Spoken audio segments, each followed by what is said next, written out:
Hello, नमस्कार। मैं प्रदीप कुमार, शब्द रिहेबिलिटेशन सेंटर से। आज हम लोग डिस्कस करेंगे, ये बहुत बड़ा मैटर हो जाता है जब हमारे पेरेंट्स जब थेरेपी कराने जाते हैं तो ये देखा जाता है कि मोस्टली पेरेंट्स को बाहर बैठा दिया जाता है, थेरेपी रूम के बाहर बैठा दिया जाता है और बच्चों के साथ इंगेज नहीं कराया जाता है या बच्चों को नहीं दिखाया जाता है कि थेरेपी कैसी कराई जाए या थेरेपी क्या कराया जा रहा है या कैसे हो रही है थेरेपी। ये सब चीज़ें नहीं दिखाई जाती। तो आज हम लोग इसी चीज़ के ऊपर डिस्कस करेंगे कि क्या रीज़न है उसके पीछे का, या पेरेंट्स को दिखाना चाहिए कि नहीं दिखाना चाहिए थेरेपी कराते समय, और पेरेंट्स को इंगेज करे कि नहीं करे थेरेपी कराते समय। इन सब फैक्टर को हमें थोड़ा समझना चाहिए, ठीक है, और समझना पड़ेगा क्योंकि कई बार ऐसा होता है कि आपके साथ झूल हो रहा होता है। जो भी आपके बच्चे हैं उसकी थेरेपी कंटिन्यूटी वे में वही चीज़ें चल रही होती है जो हमेशा चल रही है।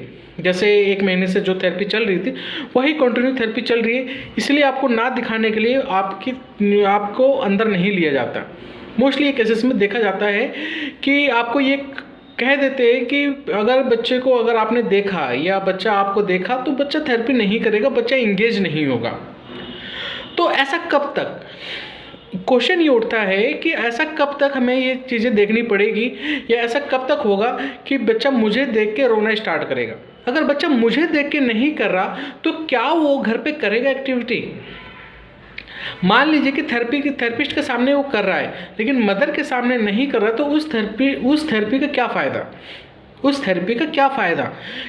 और ये कब तक होना चाहिए? ये पेरेंट्स हम देख पाते हैं कि जब मोस्टली पेरेंट्स के साथ हम काम कर रहे होते हैं, जब या थेरेपिस्ट काम कर रहे होते हैं तो ये देख पाते हैं कि 1 महीना हो गया बच्चों को सेटल करने में, 2 महीना हो गया बच्चों को सेटल करने में, 3 महीने हो गए बच्चों को सेटल करने में। आज भी पेरेंट्स बाहर ही बैठे हुए हैं और बाहर से ही या तो सीसीटीवी में देख रहे हैं या छुपके से छुप कर देखा जा रहा है बच्चों को।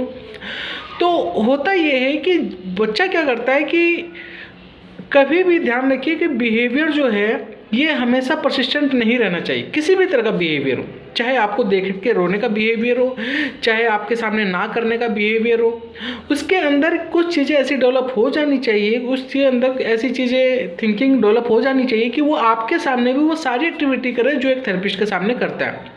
नहीं तो होता क्या है कि जब भी आप अपने बच्चे की थेरेपी करा रहे होंगे, जो घर पे अपने बच्चे को देख रहे होंगे, तो वो बच्चा आपके साथ इंगेज नहीं होगा। तो ध्यान रखिए कि आपको पता होना चाहिए कि आपके बच्चे का लेवल क्या है, आपके बच्चे का लेवल क्या है और उसके लेवल पे क्या काम किया जा रहा है, और जो रिजल्ट आने वाला है वो कितने दिनों में आने वाला है, जो भी काम हो रहा है वो कैसे हो रहा है, और उसको कीजिए घर पे। क्योंकि 1 घंटे बच्चा थेरेपिस्ट के साथ रहता है, 23 घंटा बच्चा आपके साथ रहता है। तो आपको ये पता होना चाहिए कि बच्चे के साथ थेरेपी कैसी होनी चाहिए और क्या हो या आप क्या करवा सकते हैं बच्चे को। ये फैक्टर को समझना बहुत ज़रूरी है। हम लोग मोस्टली ये देख पाते हैं, मोस्टली ये देखा जाता है कि जब भी हमारे बच्चे बंद कमरे में उसकी थेरेपी चल रही होती है हमारे बच्चों की, तो हम लोग डिपेंड हो जाते हैं थेरेपिस्ट पे, हम लोग डिपेंड थेरेपिस्ट हो जाते हैं और जो थेरेपिस्ट होता है हमसे खेल जाता है। जब आप पूछोगे अपने थेरेपिस्ट के रिजल्ट कब आएगा तो कहेंगे कि आएगा। क्या आएगा? वो आपको बताएंगे कि ये देखो जंपिंग करा रहे थे, जंपिंग करना आ गया, ये देखो रनिंग करा रहे थे, रनिंग करना आ गया, ये देखो वॉकिंग करा रहे थे, वॉकिंग करना आ गया। जब ये सब आ गया है तो क्यों नहीं आपको दिखाया जा रहा?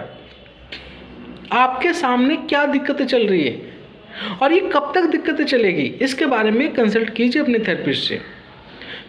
नहीं तो होता क्या है कि ब्रशिंग चल रही है, 1 महीने 2 महीने 4 महीने से ब्रशिंग ही ब्रशिंग चल रही है, जॉइंट कंप्रेशन चल रहा है या उसको फिजिकली बस कुछ ना कुछ करवाया जा रहा है, उसके थॉट में काम नहीं किया जा रहा कि वो बच्चा अपने आप पे सेल्फ कंट्रोल करे, बच्चा एक्सप्रेसिव लैंग्वेज में आए, बच्चा अपने आप को अपनी नीड बताना स्टार्ट करे। इन सब के ऊपर काम कब होगा? और ब्रशिंग कराने से क्या कम्युनिकेशन डेवलप होता है? रनिंग जंपिंग इधर उधर उठा बैठा कराने से क्या उसके थिंकिंग थॉट प्रोसेस में क्या इम्प्रूवमेंट आएगा? कहते हैं कि बाइसेप्स का मसल्स बनाओगे तो बाइसेप्स ही बनेगा, थाई का मसल्स नहीं बन जाएगा, पैरों की मसल्स में ग्रोथ नहीं होगा। अगर आप हाथों की मसल्स में काम करते हो तो हाथों का मसल्स गेन होगा।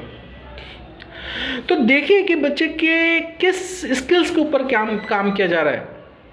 चाहे क्रिएटिविटी पे काम किया जा रहा है, इमेजिनेशन पे काम किया जा रहा है, विजुअल परसेप्चुअल पे काम किया जा रहा है, ऑडिटरी परसेप्चुअल पे काम किया जा रहा है, ग्रॉस मोटर पे काम किया जा रहा है, फाइन मोटर पे काम किया जा रहा है, किस स्किल्स पे काम किया जा रहा है, सोशल स्किल्स पे काम किया जा रहा है, प्ले, ऐसे बहुत सारे स्किल्स हैं जिस बेसिस पे बच्चों के ऊपर काम करने की जरूरत पड़ती है।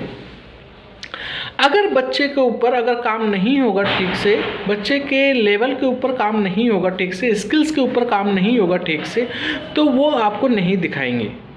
एक ही चीज़ को जब बार बार कंटिन्यू करवाया जाता है तो ही आपको नहीं दिखाया जाता कि बच्चे के साथ क्या चल रहा है। आपको पेपर पकड़ा दिया जाएगा, आप करते रहो। आपको ये सीखना पड़ेगा कि बच्चों को घर पे कैसे मैनेज करना है। आपको ये सीखना पड़ेगा कि बच्चे के साथ हम घर पे कैसे इंगेज करें। मेन काम थेरेपी का क्या होता है कि बच्चे अपनी डेली रूटीन की एक्टिविटी को, डेली रूटीन के जो भी वर्ड होते हैं वो अच्छे से बोल पाए, अच्छे से समझ पाए। अगर आप उसके साथ घर पे नहीं करोगे तो क्या 1 घंटे का रिजल्ट देगा बच्चा? नहीं देगा। देगा भी तो लिमिटेड देगा, और वो वहीं देगा जहाँ पे वो दे रहा था। तो थेरेपी सेंटर में ही देगा, घर आते ही वो 0 हो जाएगा। इस चीज़ को बहुत समझिए, बहुत अच्छे से कंसर्न में लीजिए और अपने थेरेपिस्ट को कहिए कि मेरे को बैठा के और मेरे सामने ही थेरेपी कराया जाए। भले वो 1 दिन में सेटल हो, 2 दिन में सेटल हो, 10 दिन में सेटल हो, लेकिन मेरा बच्चा मेरे सामने सेटल होना चाहिए। अगर आपका बच्चा थेरेपिस्ट के सामने सेटल नहीं हो रहा या आपके सामने सेटल नहीं हो रहा और आपके सामने एक्टिविटी करने की कोशिश नहीं कर रहा, तो वो समझ लीजिएगा कि वो घर पे भी नहीं करेगा और उसमें उतना वो इम्प्रूवमेंट नहीं आएगा। तो थैंक यू सो मच, मेरी इन सब बातों को सुनने के लिए बहुत बहुत धन्यवाद।